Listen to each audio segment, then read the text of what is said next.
하나님 말씀 시편 60편 1절에서 12절까지 보도록 하겠습니다.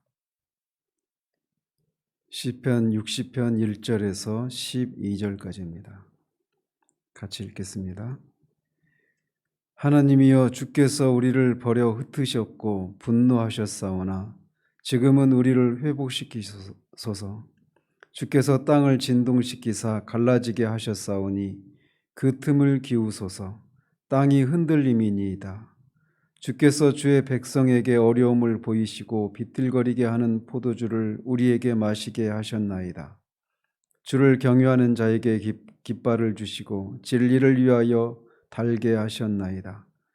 주께서 사랑하시는 자를 건지시기 위하여 주의 오른손으로 구원하시고 응답하소서. 하나님이 그의 거룩하심으로 말씀하시되 내가 뛰놀리라. 내가 세겜을 나누며 숫곡 골짜기를 측량하리라.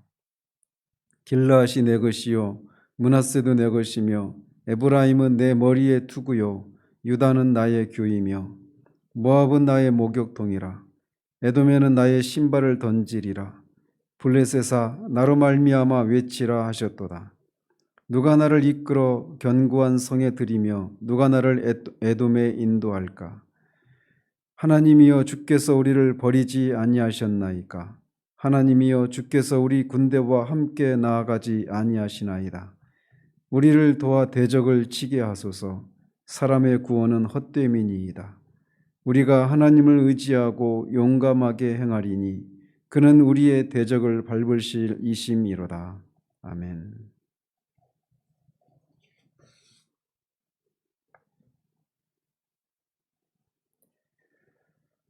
이 시는 표저에도 있듯이 다윗이 아람과 에돔 연합군과 싸울 때 군대 장관 요압이 에돔을 소금 골짜기에서 12,000명을 죽인 사건을 배경으로 다윗이 지은 일종의 민족적인 애가입니다. 이 사건이 사무엘하 8장과 역대상 18장에 기록되어 있는데, 거기에 보면 이 전쟁은 다윗이 이스라엘의 왕이 된 후에 얼마 되지 않은 시점에 있었던 것입니다. 그런데 그 두 곳의 기록에 따르면 그 당시 다윗은 가는 곳마다 승승장구를 하던 때였습니다. 그런데 이제 살펴보겠지만 그 상황에서 이스라엘이 그 두 곳에 있는 기록을 보면 이스라엘이 아람과 에돔 연합군에 의해서 일시적인 패배를 당했던 것으로 보여집니다.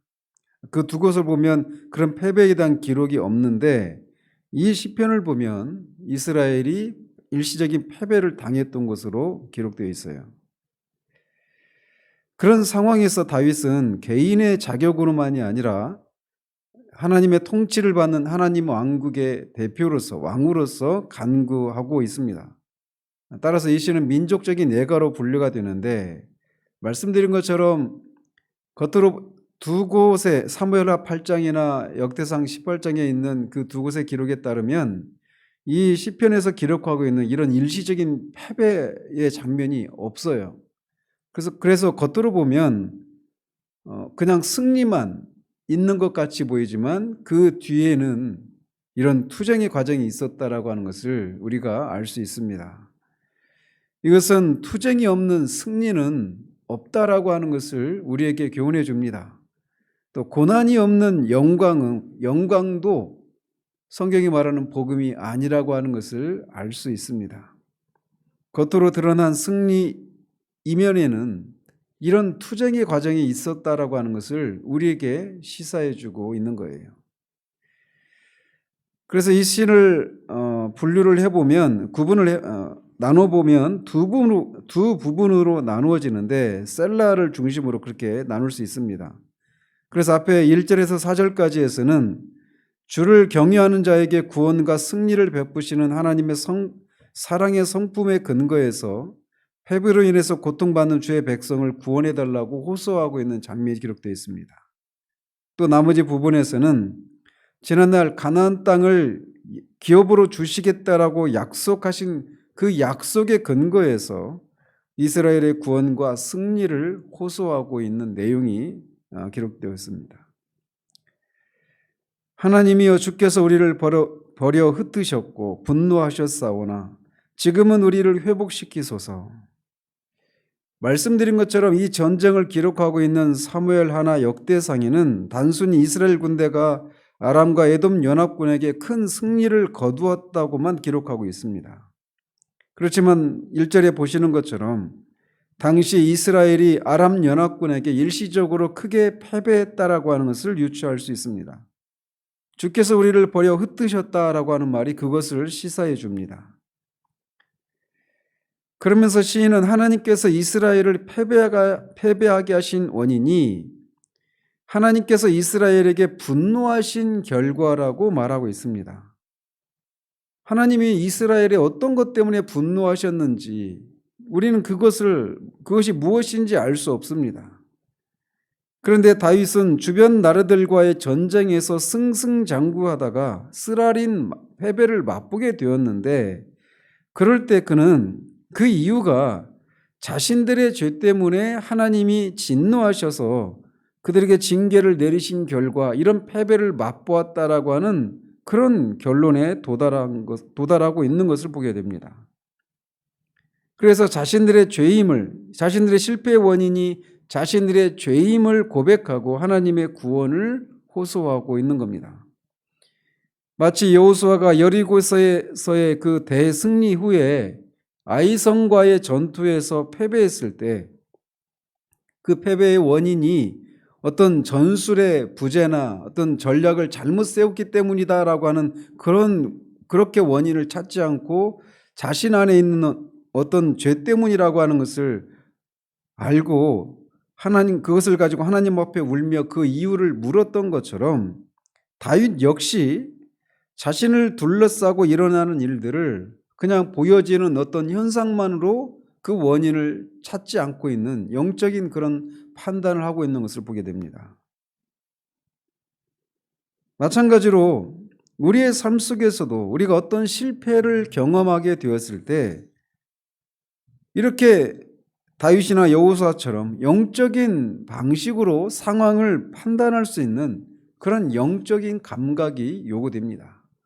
내가 어떤 지혜를 발휘하지 못해서인가, 또는 어떤 겉으로 보이는 어떤 판단 미스 때문에 그런 것인가, 이런 것이 아니라 그런 것들 이면에 있는 그 근본적인 원인이 무엇인가, 하나님 앞에서 내가 마땅히 깨달아야 될 것들이 무엇인가를 하나님께 묻고 겸손히 자신의 실패를 인정하고 하나님의 지혜와 하나님의 도우심을 구하는 그런 자세가 우리에게 요구된다고 할 수 있습니다. 주께서 땅을 진동시키사 갈라지게 하셨사오니 그 틈을 기우소서. 땅이 흔들림이니이다. 하나님께서 이스라엘의 어떤 알려지지 않은 죄에 대해서 분노하시고 그들에게 징계를 내리신 것은 마치 땅이 진동하고 갈라지는 일이었다라고 말을 합니다. 이것은 실제로 지진이 일어나서 땅이 갈라지고 입을 벌리고 있다, 이런 의미이기보다는 에돔에게 당한 패배로 인해서 이스라엘 진영이 극심한 타격과 충격을 받았음을 비유적으로 표현한 말입니다. 다윗은 이런 상황을 하나님께서 섭리하신 결과라고 믿었기 때문에 하나님께 그 이스라엘의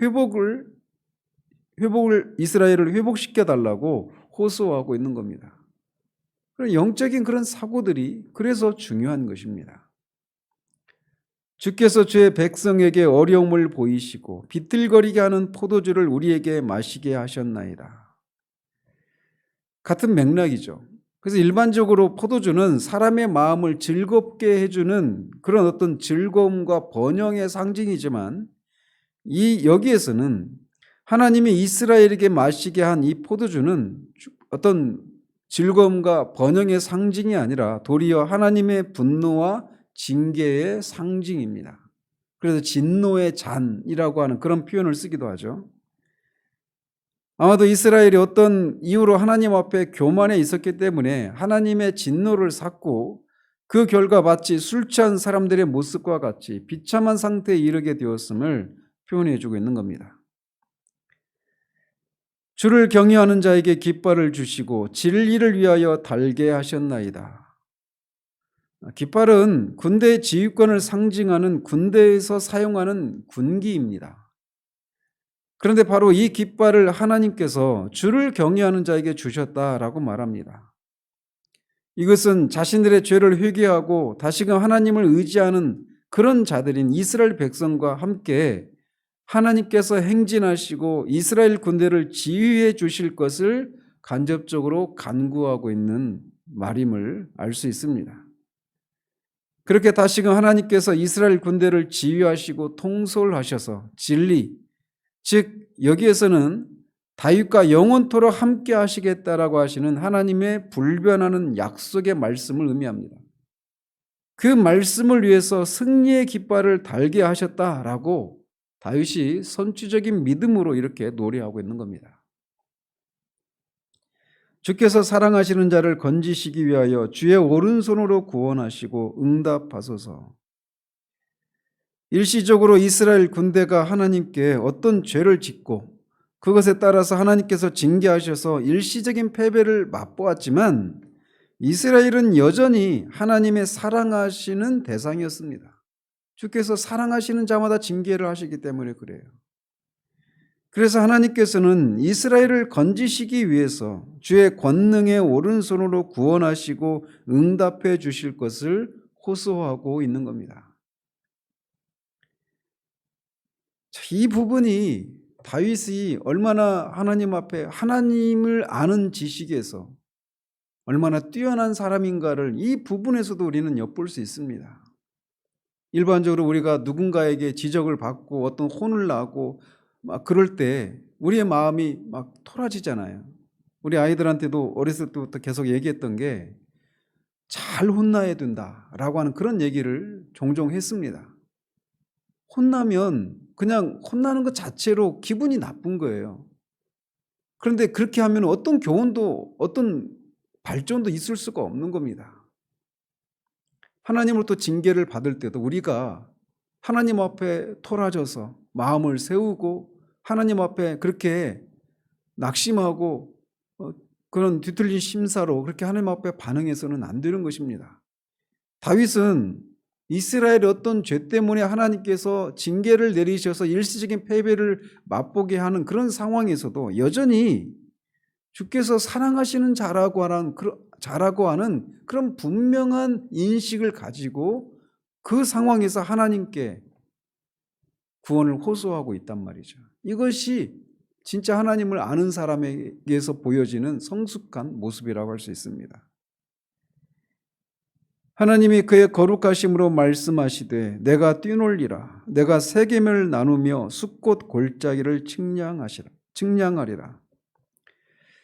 여기서 그의 거룩하심으로 말씀하시되라고 하는 말을 원어로 직역을 하면 그의 거룩하심 가운데 말씀하셨다 이렇게 됩니다. 따라서 하나님께서 그의 거룩하심으로 말씀하셨다라고 하는 것은 하나님의 약속이 당신의 거룩하심을 두고 맹세한 것이기 때문에 결코 그 약속은 변개되지도 않고 반드시 이루어질 것임을 나타내 줍니다. 그래서 내가 뛰놀리라 이 이하는 하나님이 거룩하심으로 그의 거룩하심의 근거에서 말씀하신 것입니다. 내가 뛰놀리라라고 하는 것은 내가 승리로 인해서 기뻐 뛰논다 이런 의미입니다. 즉 하나님께서 이스라엘이 처한 상황에 직접 이제 개입하셔서 승리를 쟁취하시겠다라고 말씀하셨다라는 겁니다. 그러면서 세겜과 숫꽃을 나누고 측량하시겠다라고 말씀하십니다. 이 세겜과 숫꽃은 각각 요단강의 서쪽과 동쪽에 위치한 성읍으로 이스라엘이 차지하고 있는 땅입니다. 그런데 그것을 하나님께서 나누고 측량하시겠다라고 하시는 말씀은 하나님께서 그곳을 이스라엘 백성에게 분배하셨던 땅으로 그 약속의 땅을 이방이 차지하지 못하게 하시겠다라고 하는 하나님의 선언입니다. 또 계속해서 길르앗이 내 것이요 므낫세도 내 것이며 에브라임은 내 머리의 투구요 유다는 나의 규이며 길르앗은 요단 동편에 므낫세와 갓지파 므낫세 반지파와 갓지파가 차지하고 있는 그 지역을 가리킵니다. 그리고 므낫세나 에브라임, 유다는 이스라엘의 지파들입니다. 따라서 하나님께서 길르앗과 므낫세가 내 것이다 이렇게 말씀하신 것은 하나님께서 그들에게 분배하신 약속의 땅은 하나님의 것이다 라고 하는 것으로 원수들에게 결코 그 땅을 빼앗기지 않겠다라고 하는 의지를 천명하신 것입니다. 누가 하나님의 것을 빼앗을 수 있겠습니까? 또 에브라임은 하나님의 머리의 투구라 이렇게 말씀하신 것은 에브라임 지파는 이 유다와 베냐민 지파를 제외한 나머지 10지파의 우두머리에 해당되는 지파였습니다. 그렇기 때문에 이런 표현을 쓰는 것입니다.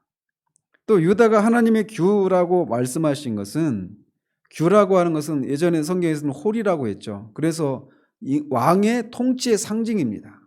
조그만 그 지팡이 같은 쥐봉과 같은 그런 게 있지 않습니까?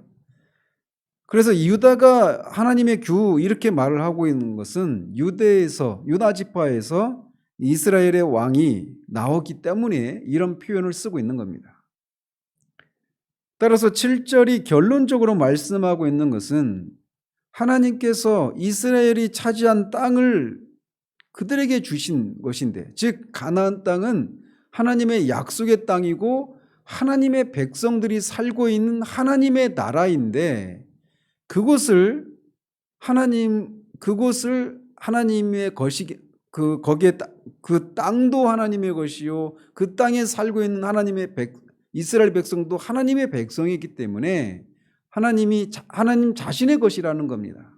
그래서 그것을 결코 빼앗기지 않겠다라고 하시는 하나님의 의지를 천명하고 계신 겁니다. 이에 비해서 모압은 나의 목욕통이라, 에돔에는 나의 신발을 던지리라, 블레셋아 나로 말미암아 외치라 하셨도다. 이 이스라엘과 이방과 이렇게 완전히 확연하게 달리 대우하시는 것을 봅니다. 모압은 하나님의 목욕통이다 이렇게 말씀하신 것은 이들을 자신의 종으로 삼겠다라고 하는 극단적인 모욕과 조롱의 표현입니다. 또 에돔에게는 나의 신발을 던지시겠다라고 하는 것은 에돔을 주인의 신이나 닦는 노예 민족으로 삼으시겠다라고 하는 말입니다. 이는 고대 중동 지역의 사람들이 상대방에 대한 지배 표시로 신발을 던졌던 그런 행위에 근거한 상징적인 그런 묘사입니다. 또 블레셋은 하나님으로 말미암아 외치라라고 하셨는데, 그것은 하나님이 그들로 하여금 전쟁에서 패배하게 함으로써 그들이 비명을 지르고 탄식하게 하겠다라고 하시는 말씀입니다. 결국 모압이나 에돔이나 블레셋은 결국 패배를 하고, 모압은 이스라엘에게 조공을 바치고, 또 에돔은 그 에돔 지역에 이스라엘이 식민지로 삼아서 그곳에 수비대를 두는, 또 블레셋은 이스라엘을 침략하지 못하는 완전히 패배하는 그런 것을 통해 하나님의 의지천명이 결코 공언이 아니었음을 드러내셨습니다. 왜냐하면 이렇게 말씀하신 분이 변개할 수 없는 그분의 거룩하심으로 말씀하신 분이시기 때문에 그렇습니다. 하나님은 결코 자신의 것을 빼앗기지 않으시는 분이십니다. 누가 나를 이끌어 견고한 성에 들이며 누가 나를 에돔에 인도할까? 다시금 이 구절에서는 시인이 자신의 입장으로 돌아와서 이렇게 탄식하고 있는 겁니다. 시인이 누가 에돔의 견고한 성으로 자신을 인도할까라고 탄식하는 것은 단순히 그냥 자신의 무력함만을 호소하고 있는 것이 아닙니다. 이것은 궁극적으로는 여호와 하나님만이 그 견고한 성에 자신을 인도해 승리를 취하게 하실 수 있는 분이라고 하는 것을 간접적으로 고백하고 있는 겁니다. 그래서 마치 아마 이 부분에서 다윗이 이스라엘 군대 앞에 딱 사열을 시키고 군대 앞에서 이렇게 외칠 거예요. 누가 나를 에돔에 인도할까? 이렇게 이스라엘 군대들에게 외쳤을 때 온 이스라엘 군대가 여호와 하나님이요 라고 그렇게 큰 소리로 막 창을 들고 소리를 외치면서 사기를 북돋는 그런 장면을 우리가 연상할 수 있습니다. 하나님이여 주께서 우리를 버리지 아니하셨나이까. 하나님이여 주께서 우리 군대와 함께 나아가지 아니하시나이다. 이 구절은 얼핏 1절을 반복하고 있는 것처럼 보이지만 시인이 이렇게 하나님께 질문하고 있는 것은 앞에서 우리가 6절에서 8절까지 해서 하나님께서 그분의 거룩하신 말씀으로 약속의 땅 가나안을 이스라엘에게 주셨고 그 땅을 누구도 빼앗지 못하도록 하셨다라고 하는 것을 하나님께 상기시켜 드린 것에 근거해서 이렇게 에돔 군대에게 이스라엘 군이 패하게 하시는 이유가 무엇인지를 하나님께 묻고 있는 겁니다. 이것은 결국 1절에서 하나님이 이스라엘 백성에게 내리신 징계가 부당하다라고 하는 것을 말씀드리고 있는 것이 아니라 하나님의 백성과 맺으신 언약은 어떤 경우에 있어서도 반드시 이행하시는 하나님의 신실하심에 근거해서 이렇게 역설적으로 하나님의 은총을 간구하고 있는 겁니다.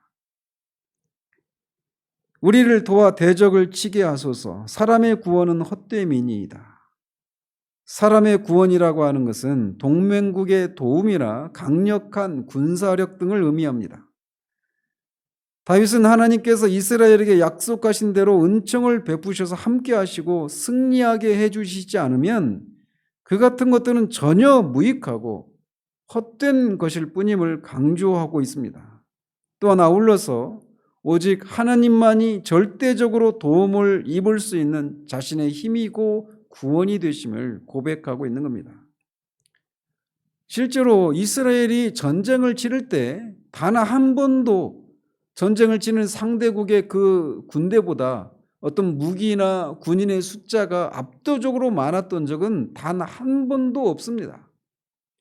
다윗이 처음으로 이스라엘을 위해서 싸웠던 전쟁이 골리앗과의 싸움인데 골리앗과 다윗 비교할 수가 없습니다. 그리고 이후에 다윗이 참여했던 그 모든 전쟁도 마찬가지예요. 한 번도 이스라엘이 군사력이 다른 나라에 비해서 컸던 적이 단 한 번도 없습니다. 그럼에도 불구하고 다윗은 승승장구했어요. 그 원인이 뭐냐? 하나님이 함께 하셨기 때문이었습니다. 전쟁은 하나님께만 속한 것입니다. 그렇기 때문에 그는 앞에 시편 18편에서 우리가 살핀 것처럼 여호와를 의지해서 내가 성벽을 뛰어넘나이다라고 말을 했던 거예요. 그런데 그가 단 한 번 후반에 그 인생 후반에 자신의 그 강함의 그 원인이 군사력이 있는 것으로 착각하고 교만해서 인구조사를 했던 적이 있죠. 우리가 하나님을 의지하고 용감하게 행하리니 그는 우리의 대적을 밟으실 이심이로다.